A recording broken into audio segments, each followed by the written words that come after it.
Bismillah. Alors, je vais refaire une petite vidéo, cette fois sur les évangéliques américains et les chrétiens sionistes. Alors, pour commencer rapidement un chiffre, il y a 30% d'évangéliques en Amérique, soit 80 millions d'évangéliques. Alors, ce chiffre a déjà une dizaine d'années, donc il faudrait le voir un peu à la hausse, je pense, aujourd'hui. Donc, dans l'histoire moderne, les évangéliques américains se sont impliqués pleinement dans la vie politique de leur pays à partir des années 80. Mais en réalité, eh bien, ils étaient déjà impliqués pleinement dans la vie politique américaine il y a environ de cela un siècle, au début du XXe siècle, avant de se retirer de la vie politique. Alors on va voir rapidement ce qui s'est passé au juste. Eh bien les évangéliques américains, au début du XXe siècle, s'étaient engagés dans divers combats, dont celui de la prohibition, hein, donc l'interdiction de la vente et de la consommation d'alcool aux États-Unis d'Amérique. Et puis ils vont s'engager aussi dans la lutte contre la théorie de l'évolution de Charles Darwin à enseigner à l'école.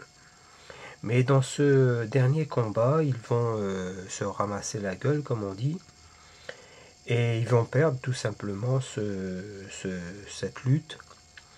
Ils vont même se faire lyncher par tous les médias américains et qui vont les traiter d'antimodernistes, d'obscurantistes, par exemple.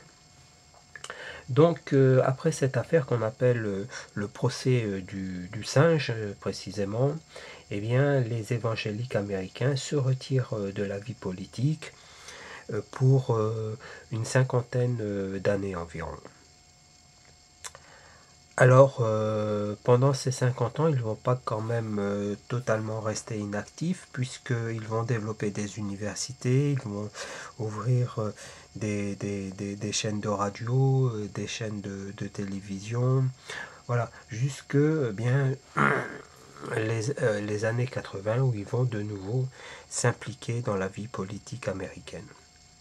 Alors pourquoi s'impliquent-ils à ce moment-là dans la politique? Eh bien, la société américaine, dans les deux décennies précédentes, hein, les années 60 et les années 70, avec la révolution, la libéralisation des mœurs, eh bien, la société américaine a connu une transformation profonde avec eh bien, des mouvements féministes, des mouvements homosexuels pour l'euthanasie, l'avortement, la libération sexuelle, euh, et la consommation accrue de drogue dans la société américaine.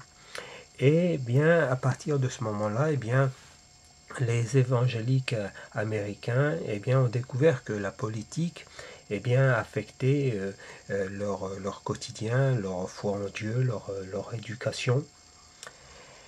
Et eh bien, ils ont commencé à dénoncer eh bien, le relativisme moral et l'humanisme laïque, hein, qui s'oppose à l'humanisme chrétien.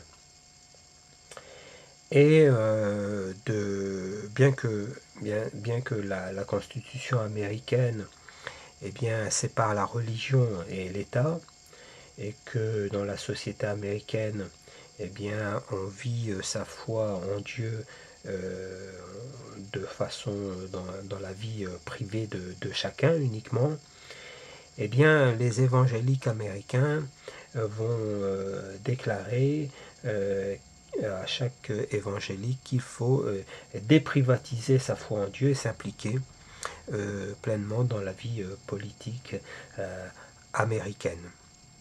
Un des grands leaders évangéliques de cette époque, dira par exemple que l'idée que la religion et la politique ne se mélangent pas a été inventée par le diable afin d'empêcher les chrétiens de diriger leur propre pays.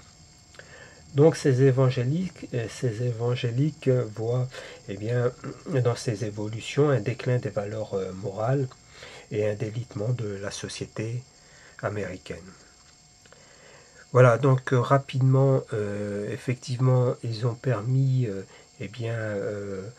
par là l'élection de Donald Trump à la présidence américaine.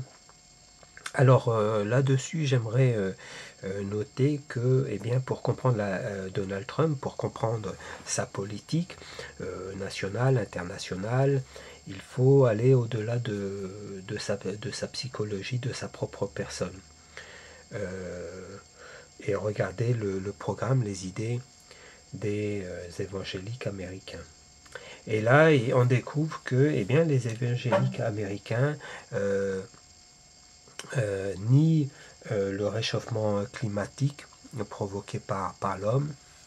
On découvre que les évangéliques américains, depuis un certain nombre de temps, militent pour que l'ambassade américaine en Israël se déplace de Tel Aviv à Jérusalem. Les évangéliques américains voient l'Iran comme une menace. D'ailleurs, ils ont fait voter des sanctions contre les entreprises qui investissaient en Iran dans certains secteurs bien avant l'élection de Donald Trump. Voilà, alors c'est pas pour excuser Donald Trump, mais il faut pas non plus regarder Donald Trump de façon trop simpliste et s'arrêter juste à sa propre personne et se demander s'il est fou ou pas fou comme le font les médias actuellement.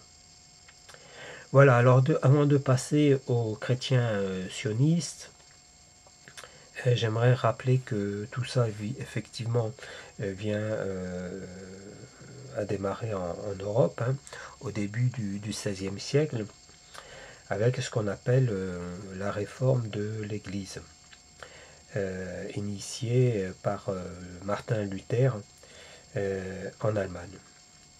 Donc par la suite, effectivement, il y aura une quantité presque infinie de réformateurs religieux protestants dans toute l'Europe, en particulier en Grande-Bretagne.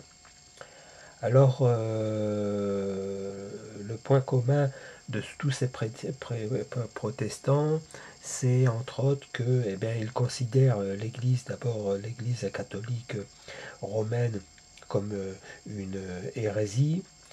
Ces protestants sont anticléricaux et anti-papistes. Alors donc ils vont tout réinterpréter et la Bible avec.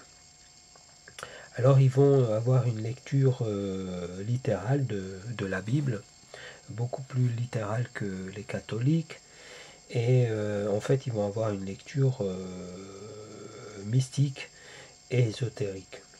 Les protestants vont s'intéresser beaucoup aux prophéties de la fin du monde. Et donc ils vont s'intéresser dans le Nouveau Testament à l'Apocalypse de Jean. Donc de là on va avoir la naissance des mouvements millénaristes. Voilà.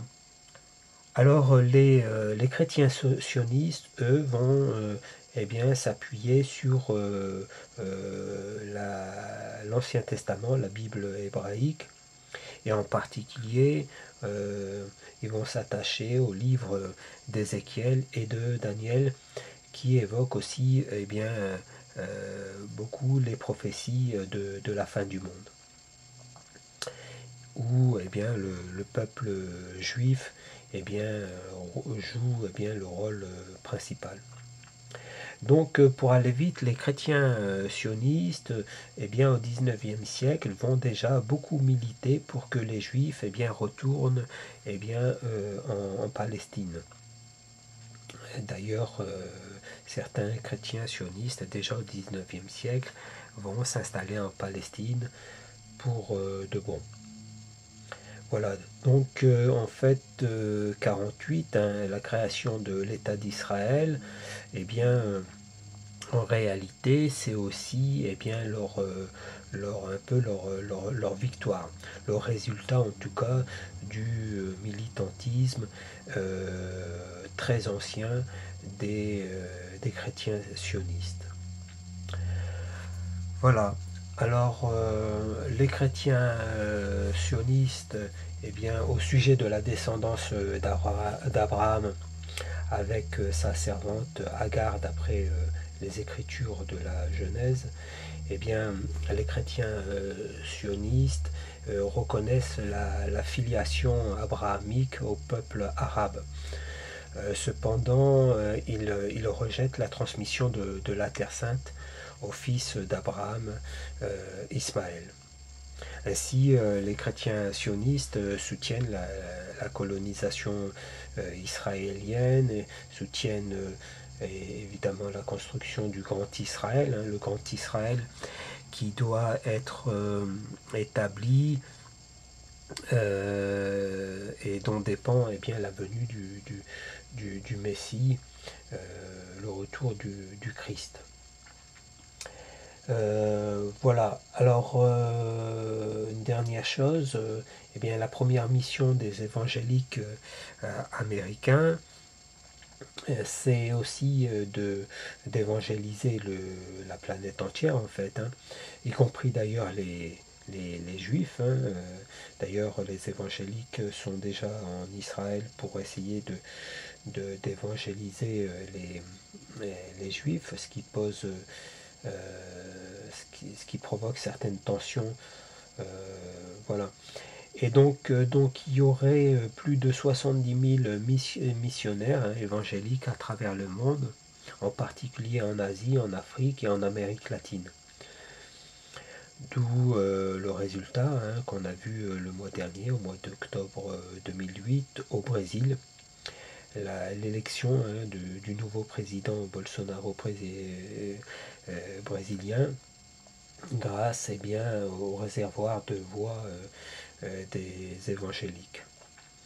Ce qui n'est pas rien, puisque le Brésil est quand même la première puissance d'Amérique latine.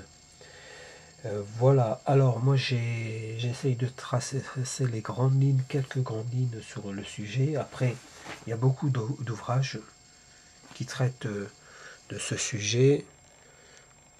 Je vous en fais montrer ce que j'ai. Voilà. Voilà. Voilà. Et évidemment, il y a celui que j'ai mis devant l'écran. Alors, dans le Nouveau Testament, pour tout ce qui concerne les millénaristes, vous avez le chapitre là. Dans l'Ancien Testament,